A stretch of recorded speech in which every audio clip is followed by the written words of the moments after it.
దేవునికి స్తోత్రం. మీ ఆత్మీయ తండ్రి ఎవరు అంటే ఈ రోజుల్లో చాలా మంది ఏం చెప్తున్నారు తెలుసా? ఎక్కడో బాప్తీసం తీసుకుని పోలీస్ అక్కడ పరిస్థితులు బాగోకు వచ్చారనుకోండి, ఒక చోట స్థిరంగా ఉండరు, మళ్ళీ ఇంకో చోటకి అలా వెళ్ళకూడదు.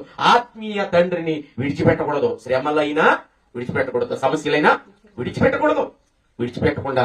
ఎందుకంటే దేవుడు మనల్ని రాటు తేలడానికి నశించిపోవు సువర్ణమును శుద్ధ సువర్ణముగా పరిశుద్ధపరచడానికై మనకు కొన్ని శ్రమలు పెడతా ఉంటాడు. మనం బాగున్నాము, భలే ఉన్నాము, చక్కగా రెడీ అయ్యి వచ్చినప్పుడు గబుక్కుని ఎవరో ఒక మాట అన్నప్పుడు మనం చింతపడకూడదు.